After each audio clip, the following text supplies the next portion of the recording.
Iran made a statement today that shook the entire world.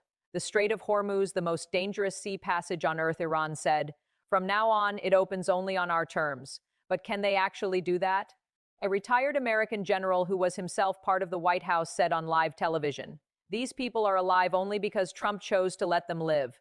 The negotiations happening in Pakistan taking place directly for the first time. No middleman. What exactly will America demand at that table? And Iran's nuclear program, the one they claim is not weapons grade, are they lying? And one more thing, something even the Wall Street Journal put in writing, that Iran has won this war. This general said it flat out. That is completely wrong. Today in this video, the full military analysis, an inside look at the negotiations, and the one move that could decide Iran's fate.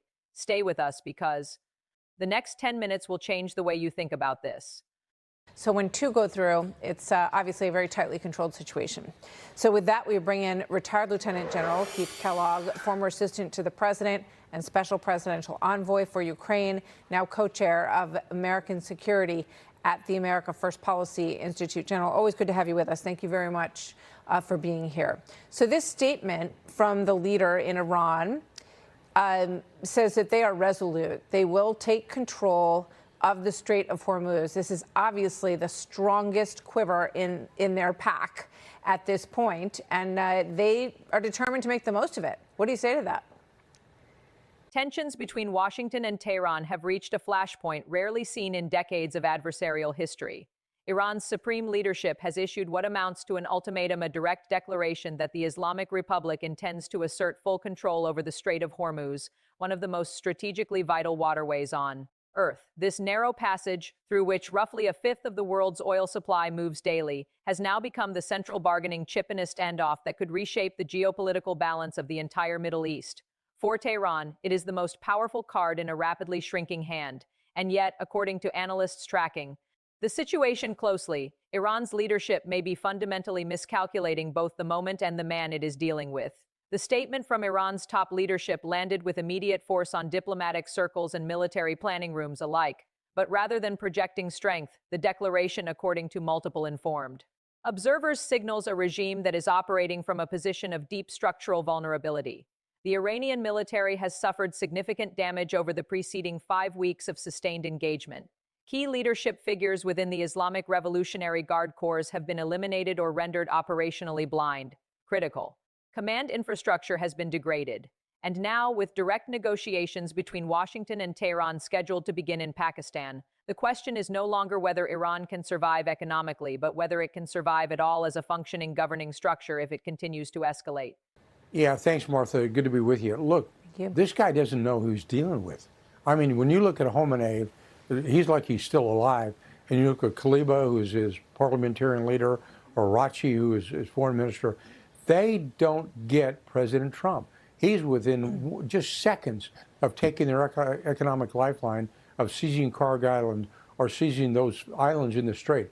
You notice that the display you just had, they have rerouted the ships to go through the Strait. They go by a place called Lanark Island. That's that little island that's just south of there. That's their command and control facility, not Geisham Island, the big one.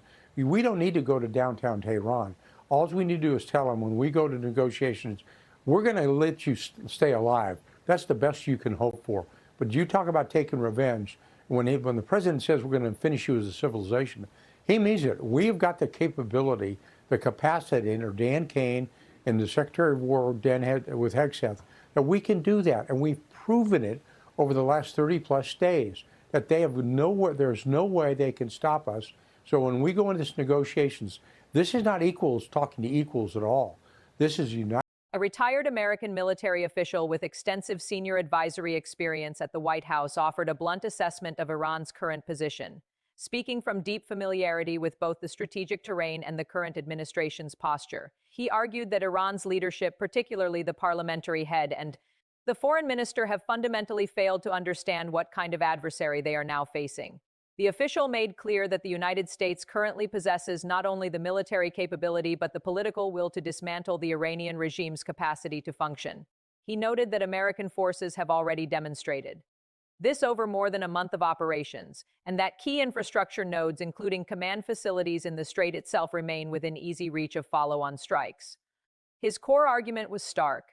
Iran is still standing today not because of its own resilience, but because the sitting American president chose to leave open a window for diplomacy. That window, he suggested, is not unlimited. The islands that flank the Strait of Hormuz, including the critical command and logistics facilities Iran has stationed there, represent targets that could be seized or neutralized with minimal resistance at this stage. From that vantage point, the upcoming negotiations in Pakistan are not a conversation between two sovereign equals exploring common ground. They are, in the assessment of this military analyst, closer to a surrender proceeding, where one side controls every meaningful lever of pressure and the other is simply deciding how much it is willing to concede to remain intact. The official was especially pointed in his characterization of the Iranian leadership team heading into these talks. He drew a firm distinction between the Iranian president, whom he described as the one figure within the current leadership structure with something resembling a pragmatic orientation, and the rest of the delegation, which includes individuals who rose through the ranks of the Revolutionary Guards and have spent the better part of 4 decades viewing the United States as an existential ideological enemy. For these figures, the conflict is not a policy dispute. It is a civilizational confrontation, and that worldview, the analyst warned, makes traditional diplomatic persuasion nearly impossible.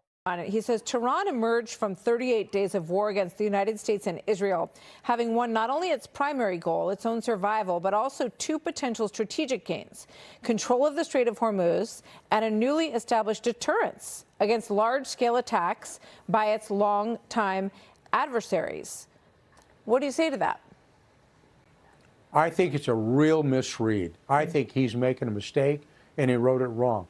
The only reason that they're still alive is President Trump, who's willing to talk to them, but he holds all of the cards. They hold none of the cards. When they talk about survival, he can finish that in a heartbeat.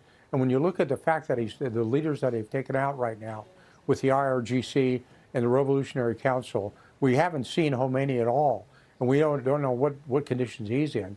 But we're just going to go down the line if we have to. There's no doubt in my mind Dan Kane can do that. When there's no doubt Hegseth can do that as well. It's just a matter of time. I would tell him, when you come into this table, you're just lucky you're still alive. That may not happen tomorrow or the day after, but I think we should press the advantage. And I honestly, Martha, I would make sure we have a real hardcore son of a bitch on that negotiating table. And is that what we have here? Let's put up the picture, because I want to talk to you about the table. These are the major players in the upcoming U.S.-Iran negotiations.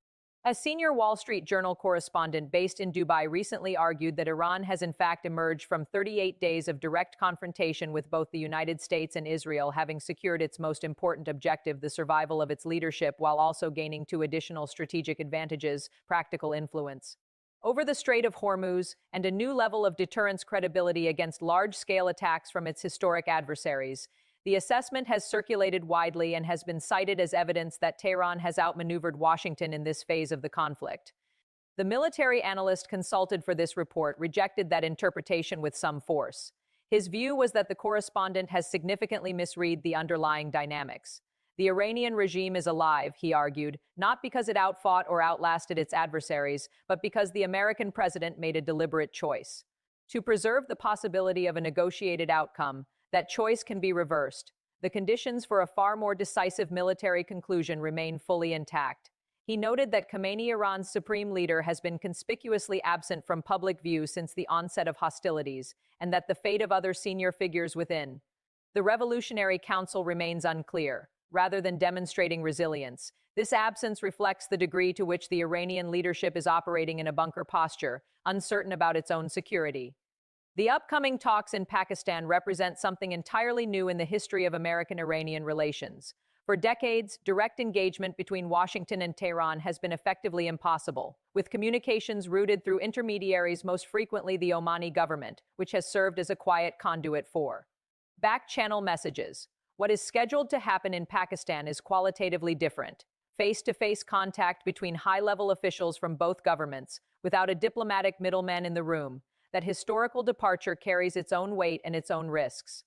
On the American side, the delegation includes the vice president, the special envoy who has led back-channel engagement across multiple active diplomatic files, and a senior advisor with deep experience in Middle Eastern deal-making. On the Iranian side, the parliamentary leader and the foreign minister, both men with Revolutionary Guard backgrounds, will anchor the delegation. The foreign minister in particular has written extensively about negotiation strategy, including frameworks centered on the concept of the marketplace and the inherent value of incremental exchange.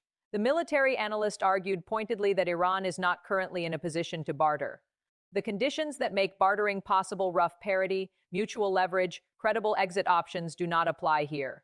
One side holds the pressure points. The other is asking to remain viable. Hold it at that level, just short of being weapons grade. What do you say to that?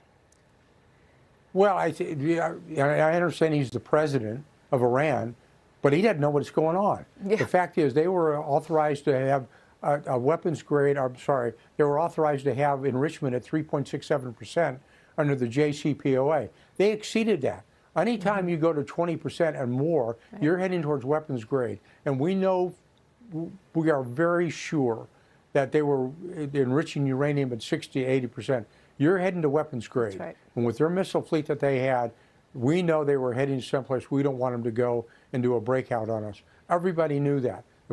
The nuclear question sits at the absolute center of everything.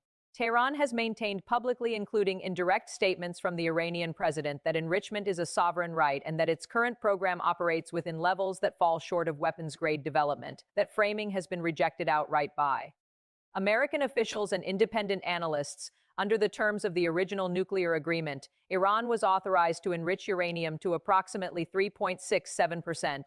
In the years since that deal collapsed, credible intelligence assessments placed Iran's enrichment activities at levels ranging from 20 to 60% and higher, a trajectory that leaves very little ambiguity about the intended endpoint. What makes this particularly significant is the combination of factors. Enrichment levels alone do not constitute a weapon, but enrichment levels in that range, combined with the range and precision of Iran's existing ballistic missile program, and combined with the documented acceleration of that program over the same period, the calculation for American planners was straightforward. Without intervention, a nuclear breakout was not a distant hypothetical sitting somewhere on a distant policy horizon. It was an approaching deadline with a visible countdown. That is the context in which these negotiations are happening, and that is why the American side is not arriving in Pakistan to explore options. It is arriving to deliver term. What do you say to that? I would sell him very clearly at the negotiations table. You do something like that, you are dead. We know where you're at. We know where you live. We're going to come and get you. And you don't have much of a military left. We're going to take care of that as well. We can seize Karg Island. We seize the 5 islands in the Strait, the Gasham Island and Larak Island as well. We just make sure we go in there, we tell them that. It's not open for negotiation. We're going to tell them what we're going to do. And they've rerouted the traffic through the straits to bring it closer to Iran. That passage lane used to be further to the south, right, closer to friendly territory. It's not anymore. We reroute the traffic that is supposed to be through the original traffic lanes. They're rerouting make because sure we have freedom of navigation. I guess if you pay them, they'll reroute you around their mines. Is that right? Really quickly, sir, if you can. Yeah. Well, I don't know if they do it or not, but if we have the ability to find out, and we do it through undersea drones or minesweepers, we can do it. But we tell them right up front that if we get a tanker destroyed or a ship destroyed, we go back to what Ronald Reagan did when he made sure that ships were escorted through, and we make sure they pay the price for it. So you basically tell them you're alive today because of that. You're going to be dead. The Strait of Hormuz threat remains the single most volatile dimension of everything now unfolding.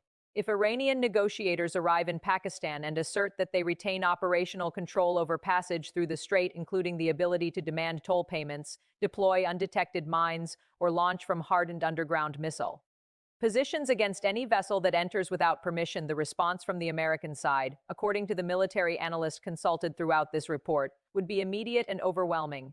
Any attempt to operationalize that claim would be treated not as a negotiating position but as an act of aggression warranting decisive military response. The United States retains the full capability to seize the islands that give Iran its foothold in the strait. It has the naval assets to sweep the waterway clean, escort all commercial traffic under active military protection, and impose a freedom of navigation framework that renders every dimension of Iranian leverage completely null. What Ronald Reagan demonstrated during the tanker war of the 1980s, that American resolve to keep the Gulf open is not a negotiating variable, remains the foundational American posture for decades later. Iran's leadership knows this history. Whether it has drawn the right conclusions from it is the question that Pakistan is about to answer.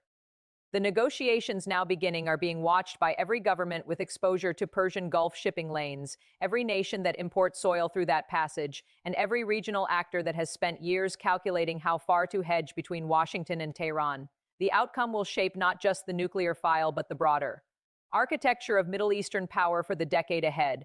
Whether Iran's leadership arrives at the table prepared to accept the terms of a new reality or attempts once more to play for time, extract partial concessions, and reconstitute its program in the years that follow will determine whether this diplomatic opening becomes a durable settlement or simply the final calm before a far more conclusive confrontation.